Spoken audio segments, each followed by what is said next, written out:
Prime बुलेटिनमध्ये पुढच्या तासाभरात आज दिवसभरातल्या सर्व महत्त्वाच्या घडामोडी आपण बघणार आहोत। सुरुवातीला आत्ताची सगळ्यात मोठी बातमी आहे। अमेरिकेच्या हल्ल्यामध्ये मुस्तफा खमेनी जखमी झाल्याची माहिती डेली मेलने दिलेली आहे। मुस्तफा खमेनी हे आता नवे सुप्रीम लीडर आहेत इराणचे। जिथं युद्ध सुरू आहे त्याच इराणचे दुसरे नवीन सुप्रीम लीडर मुस्तफा खमेनी सुद्धा जखमी झाल्याची माहिती समोर आली आहे। डेली मेल वृत्तपत्राने ही बातमी दिलेली आहे। जखमी झालेले मुस्तफा खमेनी सध्या कोमात असल्याचंही डेली मेलने सांगितलंय।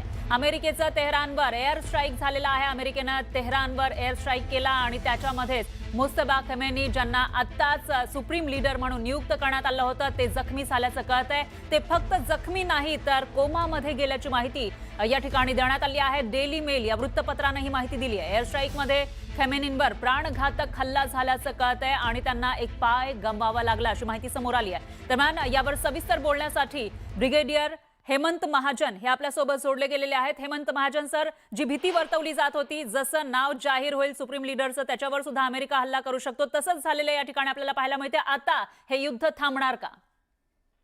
असं आहे की जे कोणी नेतृत्व ज्यांचं नाव नोंद आहे त्यांचं नाव जसं पुढे येतं त्याच्यावरती हल्ला करून त्याला अमेरिका किंवा इस्रायल मारतं। त्याच्यामुळे अशा नेतृत्वाचं जे लाईफ असतं ते नेहमीच कमी असतं, त्याच्यात काही डाऊट नाहीये।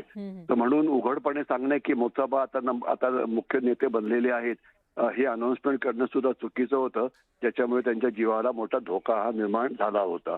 आता हे मारले गेले आहेत किंवा कॉमेंट आहेत त्यांचा एक पाय मारला गेला आहे या सगळ्याच्या माहिती आहेत या वेस्टर्न म्हणजे न्यूज ओरिएंटेड आहेत। आणि हे डेली मेल ज्याचा तुम्ही रेफरन्स केला यांनी याच्या आधी अनेक सनसनाटी बातम्या दिलेल्या आहेत त्यानंतर खऱ्या ठरल्या नव्हत्या। तर त्याच्यामुळे ही बातमी खरी आहे की खोटी आहे हे समजायला आपल्याला वेळ लागेल। परंतु एवढं नक्की की म्हणजे कुठलंही नेतृत्व ज्याचं नाव पुढे येईल त्याला मारण्याचा प्रयत्न अमेरिका आणि याच्याकडनं इस्रायलकडनं केला जाईल। परंतु तसं झालं तरी युद्ध संपेल का हा प्रश्न होता, तर त्याचं उत्तर नाही। कारण इराणनी दुसऱ्या फळीचं नेतृत्व तयार केलं आहे, तिसऱ्या फळीचं नेतृत्व तयार केलं आहे। म्हणजे एक नेता मारला गेला तर दुसरा मारला गेला तर तिसरा। त्याच्यामुळे त्यांनी 30-31 त्यांची जे जिल्हे आहेत त्या जिल्ह्यावरती डिसेंट्रलाइज्ड असं नेतृत्व त्यांनी तयार केलेलं आहे। तर त्याच्यामुळे एक नेता मारला जाणं, एक जनरल मारलं जाणं, एक अणु सायंटिस्ट मारलं जाणं तर याच्यामुळे युद्ध संपेल ही शक्यता फार कमी आहे। कारण अजून सुद्धा इराणकडे शस्त्र भरपूर आहेत, म्हणजे ती ड्रोन्स असो की मिसाईल्स असो ही सगळी शस्त्र अनेक ठिकाणी पसरलेली आहेत। आणि सर्वात जास्त महत्वाचं की त्यांना सध्या आता मोठ्या प्रमाणामध्ये चीनकडून आणि रशियाकडून सुद्धा मदत मिळते आहे। कारण या दोन देशांना अमेरिकेला या युद्धात फसवायचं आहे। तर त्याच्यामुळे काय होईल हे येणारा काळ सांगेल। परंतु युद्धाची क्षमता अजून सुद्धा इराणकडे पुष्कळ आहे। मुस्तफा जखमी झाला किंवा त्याचा एक पाय गेला वगैरे तरी पण हे लढत राहतील जोपर्यंत त्यांची लढण्याची पूर्ण क्षमता नष्ट केली जात नाहीत। म्हणजे मिसाईल्स, ड्रोन्स, त्यांचे ड्रोन लॉन्चिंग साइट्स, त्यांचं थोडंसं उरलेलं नेव्ही, थोडंसं उरलेलं एअरफोर्स, तोपर्यंत हे युद्ध चालूच राहील। धन्यवाद ब्रिगेडियर महाजन सर दिलेल्या या सविस्तर माहितीसाठी।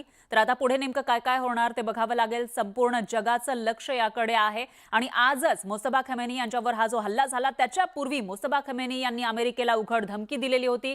त्यांनी दिलेल्या स्टेटमेंटमध्ये नेमकं काय म्हटलेलं आहे ते आपण बघूयात। मुस्तफा खमेनी जे सध्याचे सुप्रीम लीडर आहेत अमेरिकेचे ते म्हणाले अखातामधील अमेरिकेचे सर्व लष्करी तळ तात्काळ बंद करा अन्यथा भीषण हल्ले होतील। इशारा दिलेला होता मुस्तफा खमेनी आणि शहीदांच्या रक्ताचा बदला घेणारच असं सुद्धा मुस्तफा खमेनी म्हणालेले होते। त्याशिवाय शेजारील राष्ट्रांशी मैत्री आहे पण अमेरिकन सैन्यतळावर हल्ले सुरूच राहतील। जे आजूबाजूचे देश आहेत तिथं ज्या ठिकाणी अमेरिकेचे सैन्यतळ आहे तिथं हल्ले सुरूच राहतील असंही इराणकडून सांगण्यात आलं आहे। आम्ही शत्रूकडून नुकसान भरपाई करून घेऊ। आतापर्यंत जे काही नुकसान झालं आहे इराणचं त्याची भरपाई आम्ही शत्रूकडून म्हणजे अमेरिका आणि इस्रायलकडून करून घेऊ असं मुस्तफा खमेनी म्हणाले होते।